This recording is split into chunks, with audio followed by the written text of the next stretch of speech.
And hello again. I'm David Boles. Boles.tv. This is part 2. I don't know what happened. The stream froze and the dream froze. But I think we're back online. Let's see if we have a song playing. Greenhouse by Bo Anando. So, we're sort of back. Kind of takes all this bit out of your stream when your stuff goes dead. I don't know what happened. I don't know if it was local. I don't know if this is a Twitch thing. I don't know if the track fire is encroaching upon us and killing our internet service. I don't know. But I'm here with you now. We're back. Sort of back in the saddle again. Oh, my quote didn't work.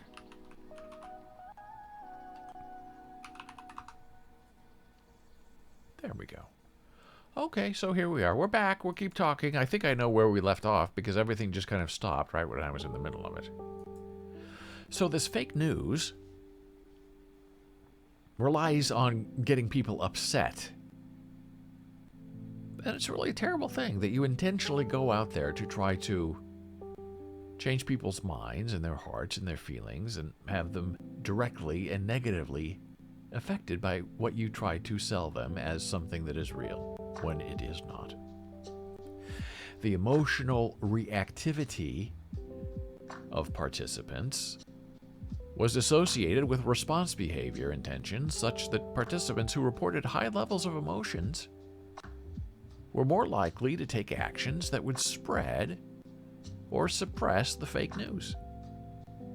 Participants who reported low levels of emotions were more likely to ignore or disengage from the spread of false news. And participants who reported high levels of negative emotions and low levels of positive emotions were more likely to suppress the spread of fake news and less likely to contribute to the spread of fake news.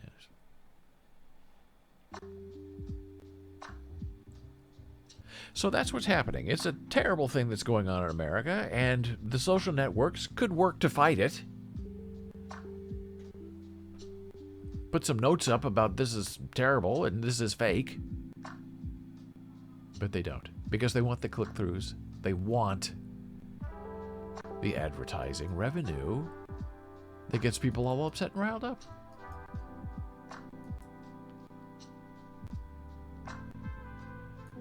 Now, this is also in the news.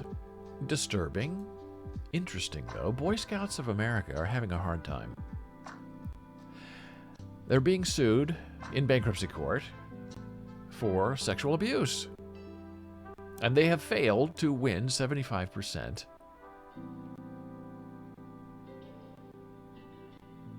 of the support of the group that had targeted from men who said they were victims of sexual abuse while in the organization.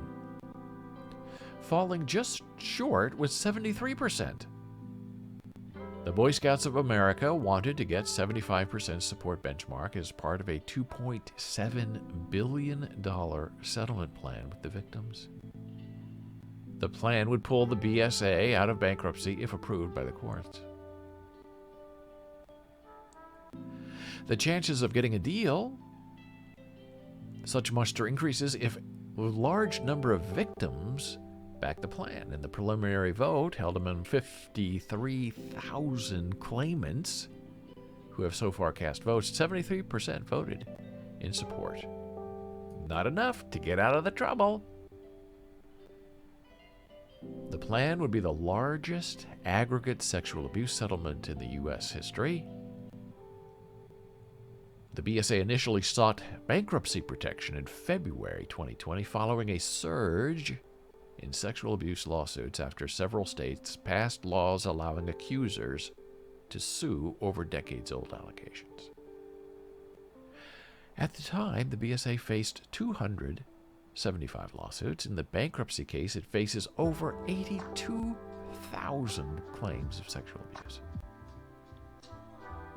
Now, I used to be a Boy Scout for a long time. I was a Weebelo and then a whatever the thing is, Cub Scout. You start Cub Scout, right? Then a wee below. And then Boy Scouts. And it was always a very strange kind of interaction. It was a lot of young boys and some fathers. And some of the fathers, I'll be honest, I found to be, now in retrospect that I know better, sadistic. Instead of teaching us new things and creating a community and building bonds and teaching some disadvantaged kids how to behave better, they were more interested in punishments. Strange. That if you didn't behave, or if you didn't act accordingly, or if you didn't respond to their immediate commands, they would make you do sit-ups in front of the entire group. They'd put you on the spot, do 100 sit-ups. And these are young kids. A young kid can't do 100 sit-ups. And they wouldn't let you stop until you finished 100. And some kids couldn't do it. They would just start crying. And then they'd be made fun of for being a weak baby. And it's always interesting that the sons of these sadistic fathers were really, really into it. They loved it. I guess, seeing someone else getting the stuff that they got. While the rest of us just kind of sit around looking at each other saying, is it time to go home yet? Is the meeting over? Can I get out of here? And I remember there was one time where I was called out for something that I did. Not paying attention or not sitting down soon enough. And this father, in front of everybody, told me that I had to do a half push-up. Okay, and I was strong. I was a gymnast. I was an athlete. And a half push-up, as he defined it, was not doing a full push-up like this, but going halfway down there and holding it. And most people can't hold a push-up like that for longer than, say, a minute. Because your arms start shaking like this. So okay, I'll try. And you had to hold it for a minute. And I did. And I said, well, for you, we're going to go 2 minutes. Okay, and then I can, my face is turning red. I can feel it. And I'm getting embarrassed. And I'm kind of looking at my friends out of the corner of their eyes. And they're like this, like, And so I hold it for 2 minutes. They says, you need to go for... Thank you for the follow. And then he said, well, you need to go for 3 minutes.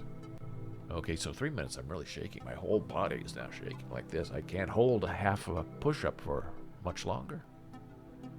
And so finally around, the 3-minute and 30-second mark, I just fall down. And that father said, I thought so. So I got up and I said, do you want me to do it again? He said, no, you failed. And in my mind, I knew I didn't fail. I beat his time by three times. But that was the kind of weird, controlling fascism, sadisticness that is my memory of the Boy Scouts. Nothing sexual as far as I know, but that's just my experience. There were the boys. I don't know what happened to them, if anything. But it was not a great experience, and I loathed going to the weekly meetings, which is too bad because in general I was sort of a lonely kid and I would have liked to go someplace that was safe and fun and where I could hang out with my friends. And the Boy Scouts was not it.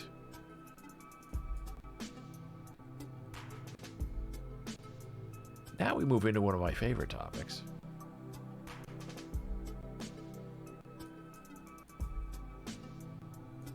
And it's not that screen, it's this screen.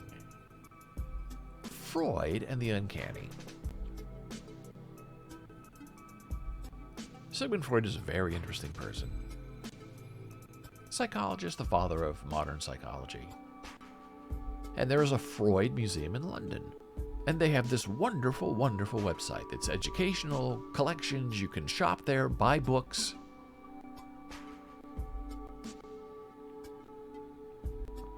And the Uncanny is something that is getting a whole new life in the last 10 years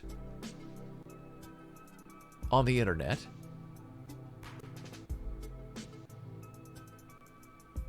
And in the mechanization of our lives. And this thing is called the Uncanny Valley. And it's sort of that twilight place, not Twilight Zone, but it could be Twilight Zone. That twilight place between what we know is living,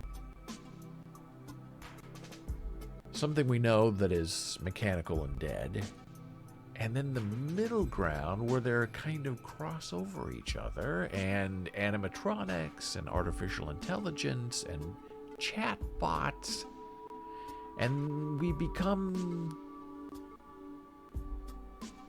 It's called the Uncanny Valley. So you have this side, and they sort of come together and blend into this sort of valley. The Uncanny Valley, the difference between what is real and what is not real. Am I experiencing a real life? Is this an artificial life? Is artificial life real? We don't know. It's uncanny. And when I discovered this essay 30 years ago, I would talk about the uncanny as much as I could with people I tried to have conversations with.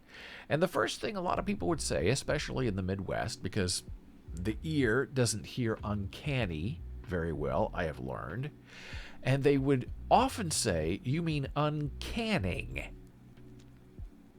Like, you can something, but you uncanny? That was what they thought it meant, uncanny. Uncanning. Uncanning. And so I would say, no, it's spelled this way, and I would have to spell it, Uncanny, and then explain what it meant. And they really didn't understand it. And it's a difficult concept. But over 100 years ago, Sigmund Freud wrote his paper on the uncanny. His theory was rooted in everyday experiences and the aesthetics of popular culture, related to what is frightening, repulsive, and distressing. And it's a short, wonderful essay. The paper tackles the horrific concepts of inanimate figures coming to life, severed limbs, ghosts, the image of the double figure doppelgangers, and lends itself to art, literature, and cinema. So, back then they were talking about zombies, about the Walking Dead, about the somnambulists. And today, the uncanny has been transformed mechanically, technically, into what the meaning of life is and what a real person is and what a real person is not. Freud's essay appears in two parts. The first part explores the etymology of the words Heimlich and unheimlich, homely and unhomely, as it directly translates in English. Their uses in the German dictionary and how these words are used in other languages. In the second part, Freud begins to tackle people, things, self-expressions, experiences, and situations that best represent the uncanny feeling.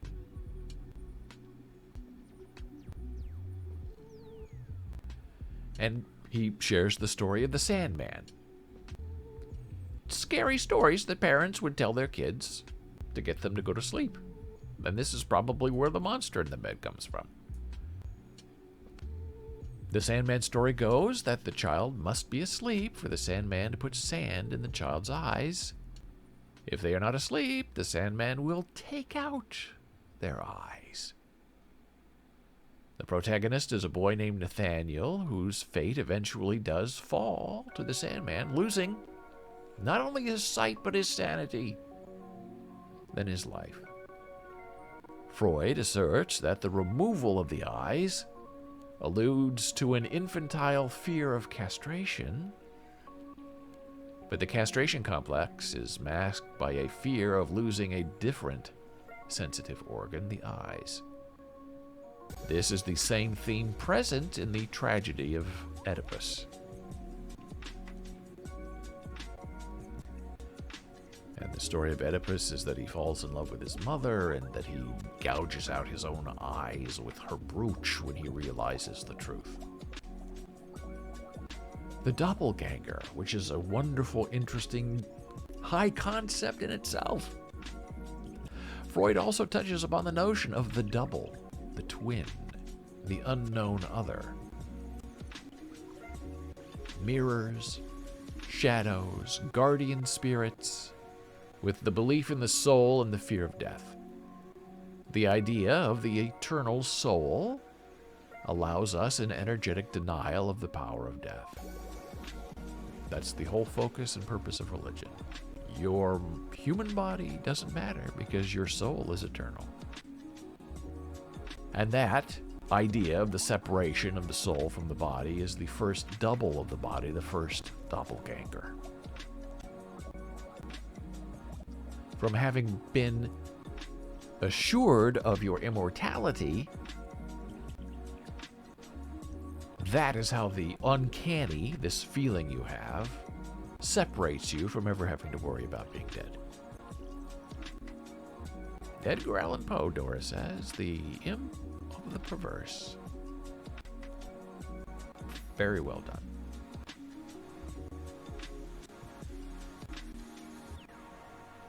Freud writes, we can understand why linguistic usage has extended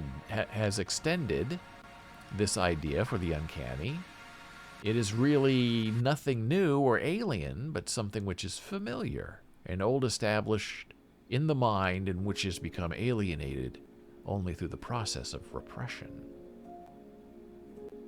So we are always uncanny, unless we decide we are not, because we refuse to realize what's going on. Examples of the uncanny?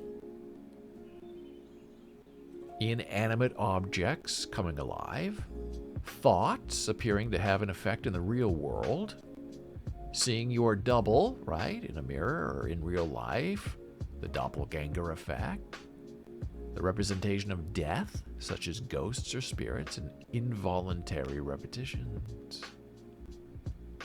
We saw that in The Matrix, a glitch, déjà vu. The uncanny arises when childhood beliefs we have grown out of suddenly seem real. Freud called it the return of the repressed. The uncanny in art, waxwork dolls, automated caricatures of people, doubles, ghosts, mirrors. The home, madness, severed limbs are mentioned in the essay. The uncanny influencing painters and sculptors to explore these themes and blur the boundaries between animate and inanimate, human and non-human, life and death.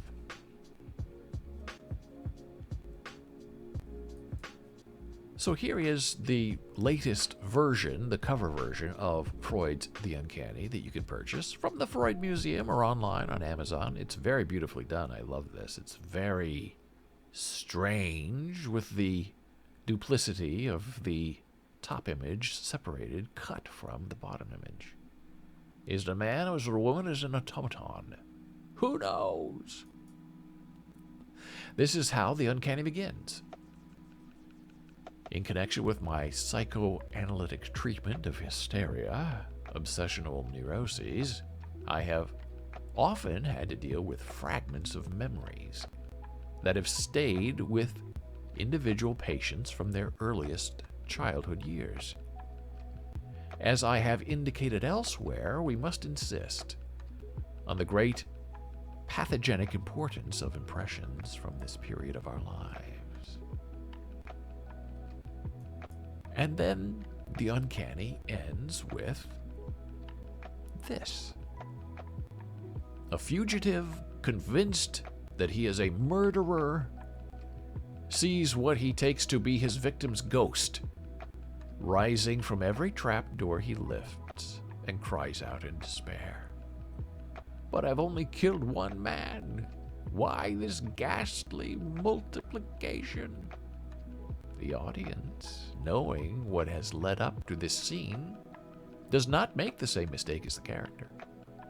Hence, what is bound to seem uncanny to him strikes us, as the observer, as irresistibly comic. As for solitude, silence, and darkness, All we can say is that these are factors connected with infantile anxiety, something that most of us never wholly overcome. Psychoanalytic research has dealt elsewhere with the problem of such anxiety. 1919, he wrote that. And today, here we are in 2022. We are anxious and uncanny, and we are wondering where we come from.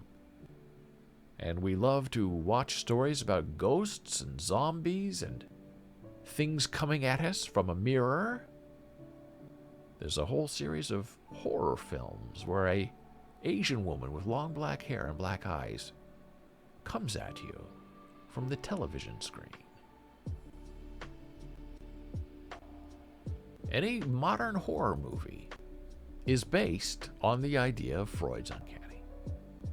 It is this other part of us, the second part of us, that defines who we are and what we believe. And in 2007, I wrote this article in bolesblogs.com called The Uncanny and Homesick Sexual Longing. And I invite you to go read it. I'll put the link in chat.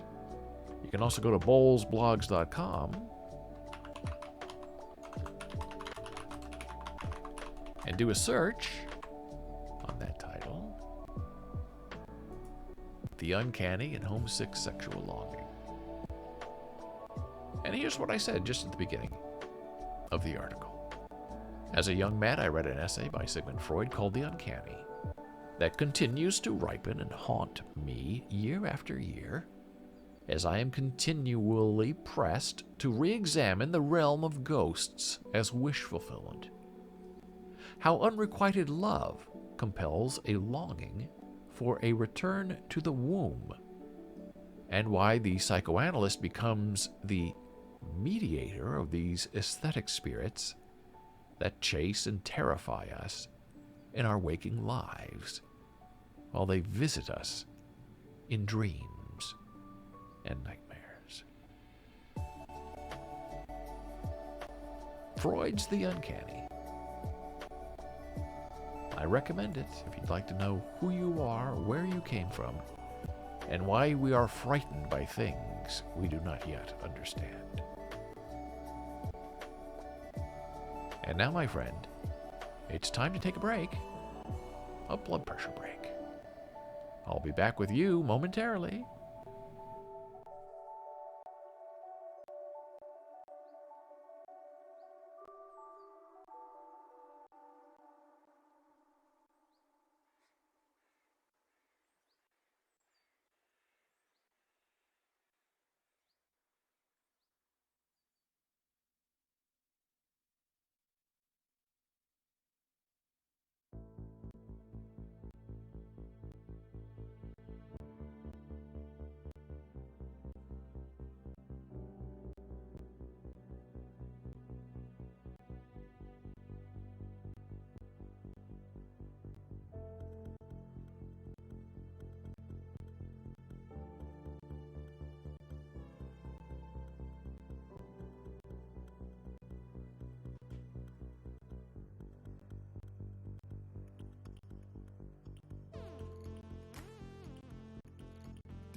We are back from break. Welcome to Boles.tv. I'm David Boles, having a wonderful conversation today. Our stream seems to be sort of back on track now. I don't know what happened, why we were disconnected.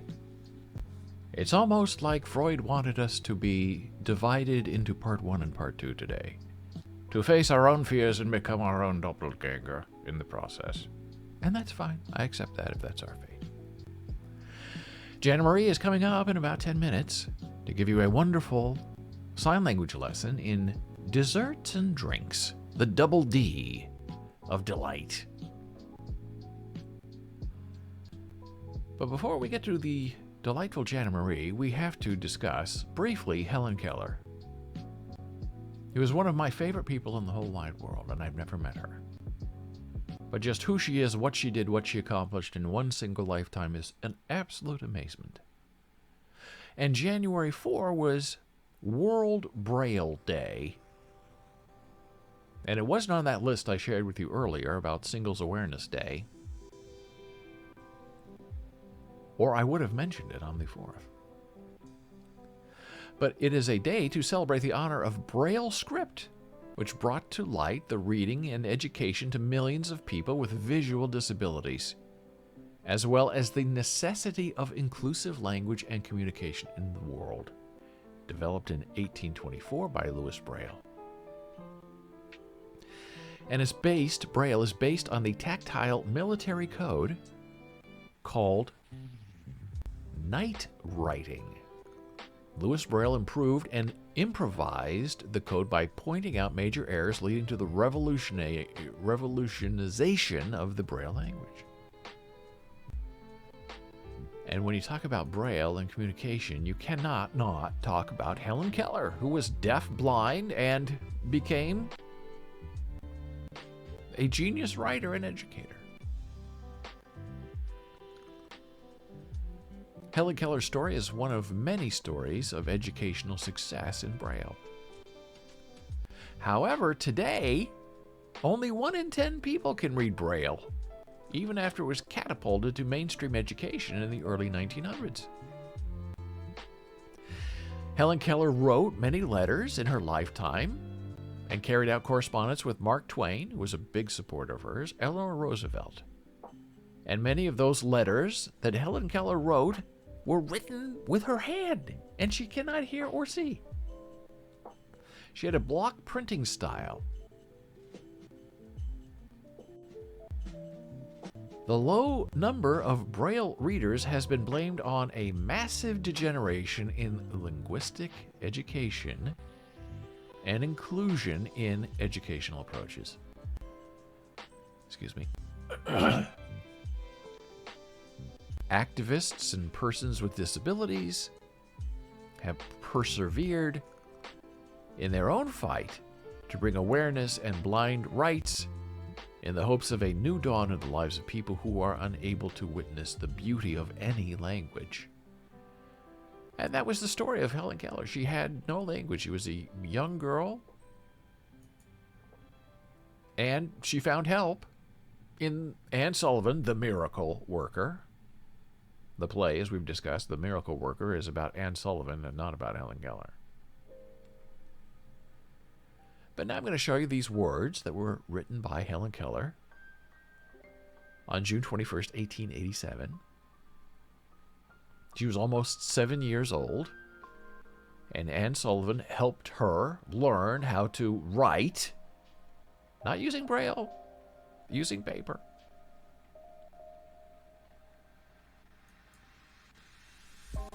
And this is 7-year-old Helen Keller's handwriting. Cat, cat. Catch, catch. Load coal. Doll, hat, haul. Call, boot. Bag, good, goody. Goodbye. So you can see that obviously that she was taught to write within a square. And they may even have a template of cut out squares, and she would learn how to draw a G by using the outline, follow the template to make her letters. So here's something that she wrote later in her life. This is Helen Keller's handwriting in 1889. Beautifully done. I cannot write that beautifully today. And she was deaf and blind. That is the legacy, the wonderful example of Helen Keller. She, her family, Anne Sullivan would not let her not become the person that she was intended to be. However, not many people know that Helen Keller was accused of plagiarism. And she was horrified by the accusation and the reality of what happened. And Mark Twain came to her defense, as did other writers. As a child, she could not hear and she could not see, all right? So how was she be able to plagiarize a story that she read as a child later on as an adult? Well, it turns out that Helen Keller had, I want to say a photographic memory, but it's hard to have a photographic memory if you can't see. Somehow she was able to remember a childhood story that was shared with her in some way that we don't quite understand. And she memorized it and it made it a part of her. And then years later, she wrote her own story, and there were certain words and phrases that were in the original story that Helen Keller then employed in her story. And some people read this and said she's a plagiarist, she is a fraud, she isn't really deaf, she isn't really blind because she read this story and she's redoing it. It's all a big joke. So in 2014, I wrote this article, The Frost King, defending Helen Keller and other non-superhuman deaf-blind people. I'll put the link in chat so you can go read it. You can also go to bolesblogs.com and you can look for the article by searching the search box. So Helen Keller, when this accusation was made against her, she was very, very and deeply upset and wounded. First of all, that people thought that she was faking her disability. And that, it appears, that she did copy without knowledge or intention these stories from her childhood and placed parts of them in her new work. And so they were saying, well, she's not as smart. This is Anne Sullivan behind this. Helen Keller's just a puppet. She doesn't really know what's going on because she's deafblind. How could she possibly know anything? This is all a big scam. And Mark Twain came to her defense and said, look, writers are inspired by things they read. They may quote things from the past. Well, she should have quoted it and said where she got so it's not plagiarism. And Mark Twain said, this is not plagiarism. This is a story that she heard as a young child. Somehow, some way, she heard it in her body. It was translated to her. And she was inspired by it, and she included callbacks to the original story. That's not plagiarism. And so Helen Keller apologized, tried to explain her way out of it. It sort of passed, but it stuck with her. And of course, there were doubters in her time who thought, Helen Keller, the big fraud. She's smart. Oh, she's smart, but she's not really blind. She's not really disabled. And there are people today who say that about deaf people who may use their voice or who may hear a little bit. Oh, you're faking. And they test you. They say your name behind your back. And if you respond or if you flinch, you heard me. You're not deaf. Or a blind person. I'm legally blind. Okay, what does that mean? And then you try to explain it. And then later on, you see something, and they say, wait a minute, you said you were blind. You're faking. You're a faker. This is what disabled people have to put up with. And I'm laughing because it's so awful. I mean, if you're not going to laugh at the ridiculousness of it, it makes you want to cry a little bit. And now it's time to have a little bit of fun with sign language. Janna Marie is coming up next. The lesson today is desserts and drinks. I can't wait. I'm getting hungry already. Back in a moment.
And we are back. Well, that was a wonderful, wonderful lesson from Janna Marie. Here on Boles.tv. BOLES.TV.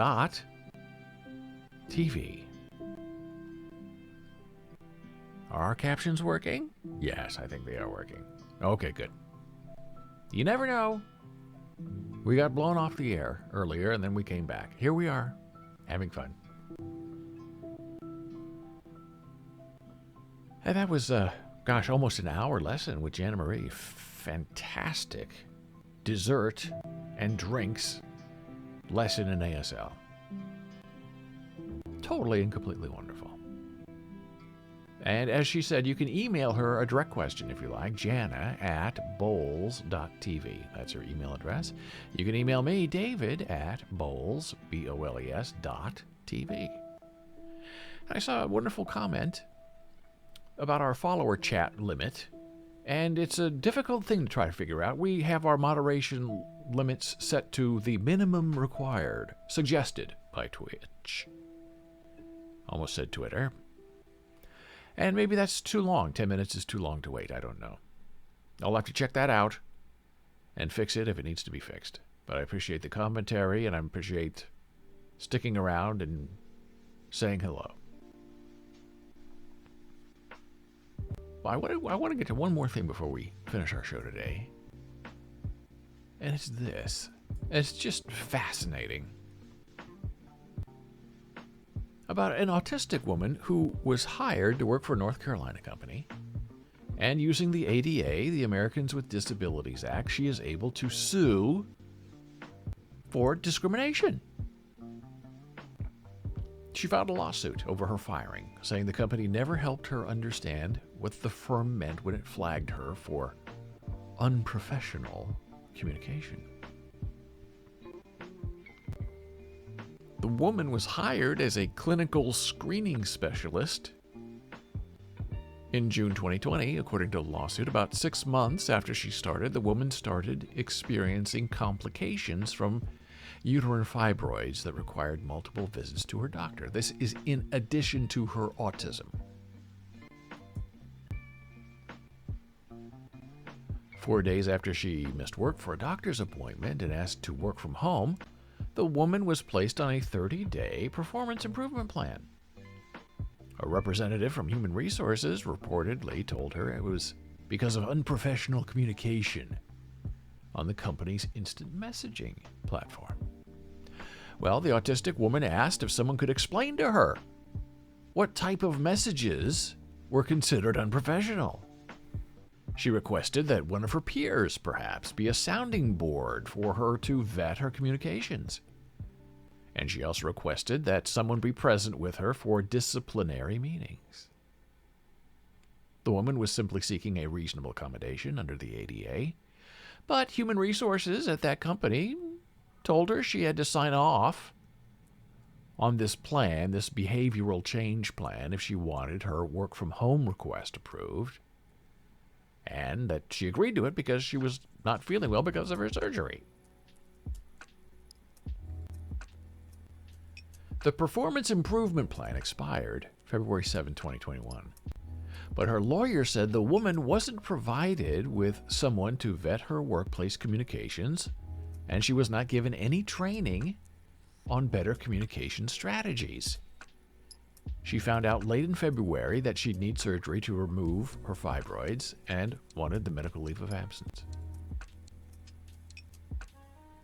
The woman's supervisor and 2 Human Resources representatives reportedly told her she was fired for unprofessional communication and instant messages. When she asked for an explanation on what happened, she was told that the fact that you have to ask that question is unprofessional in itself. Oh boy, that's a rough one. I'd be concerned if I were the company, because this woman very clearly asked for a reasonable accommodation with learning, explaining how you want me to behave in the workplace because I'm not sure what you mean. And she asked for someone on staff to help her. That was denied. However, when she met with human resources, there were at least 3 people in the room there, all helping each other, gang up on her. So is she right? Is she wrong? I don't know, but the process is important to preserve for the rights of the disabled. She has a right to stay home if she's had surgery and try to work from home, and she has the right to be told, this message you sent is inappropriate because of this reason. Not that you have to guess, or if you're asking, then you can't know. It's just totally ridiculous. But you see this sometimes, not just in the workplace, but at universities and people trying to get help, and they're looking for a job, and they're late, or they're trying to get sponsorship to go to school, and they don't hand in their documents on time. And some of the powers in the process above them say, well, too bad. You missed the deadline. You didn't respond fast enough to my text message. And oftentimes you're dealing with people who have multiple disabilities. Usually a person who is verified disabled isn't just disabled in one way.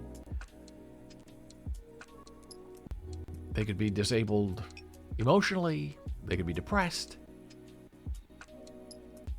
They might not be able to know how to tell time. And you might say, well, that's too bad. And in this case, you have to know how to tell time. Well, that's fine. But if you're on a training program or you're just starting out and no one will help you know how to tell time in the process, in the system, then that's a problem. And tomorrow on Janna's show, she shared with you what she's going to talk about. But this all kind of congeals together and flows into one simple space.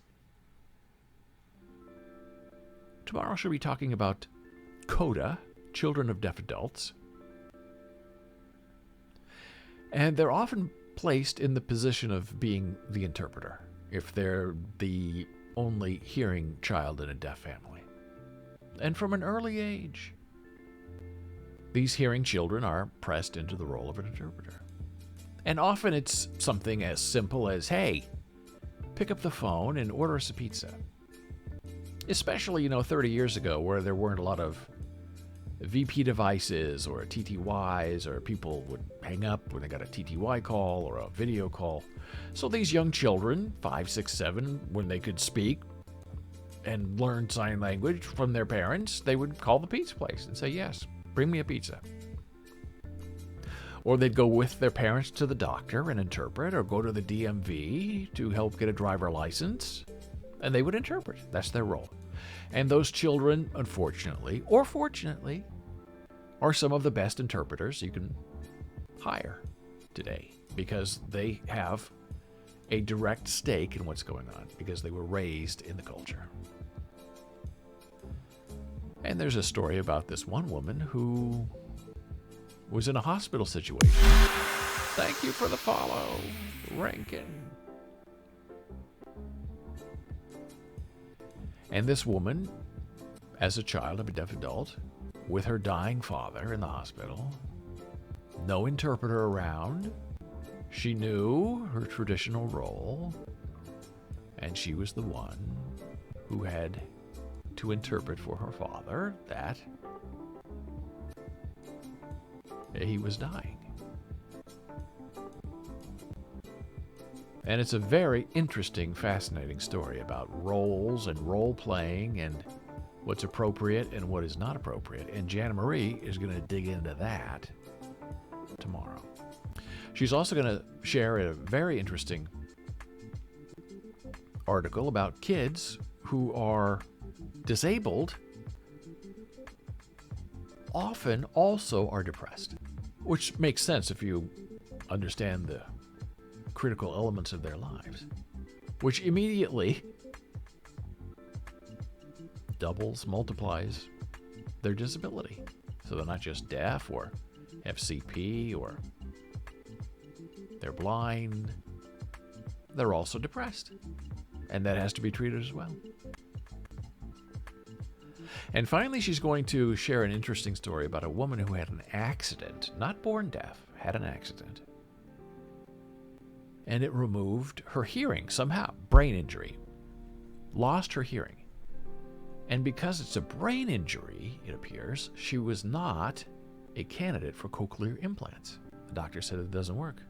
It won't work because your brain made this happen. It's not a defect in the cochlea. So she accepted it, said, okay, I had an accident. I'm hearing. I have speech.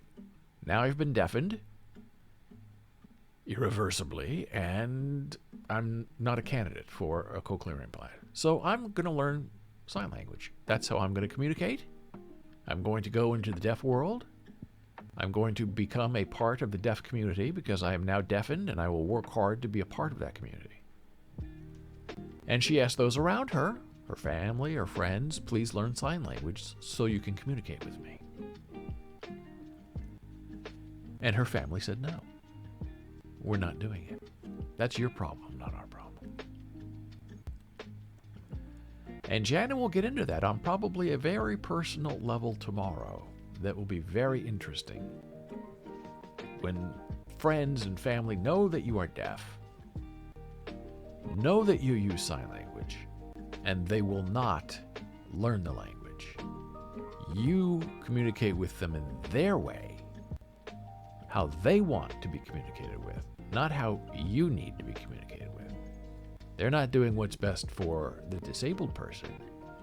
They are doing what's best only for themselves. Well, it's been a wonderful week, a wonderful show. I thank you so much for the conversation today, and the new follows and the new friends we've made along the way. Janna's here tomorrow, 11, all by herself, for about an hour. 11 o'clock Saturday, 11 o'clock Sunday. And then I will be back here with you, my friends, Monday, 9 a.m. Eastern. You can find me on Twitter if you have a question, at David Boles. Facebook, Boles. Instagram is Boles Books. TikTok, Boles TV. Or you can just email me, david@boles.tv. Until we meet again, I will see you soon, and be well.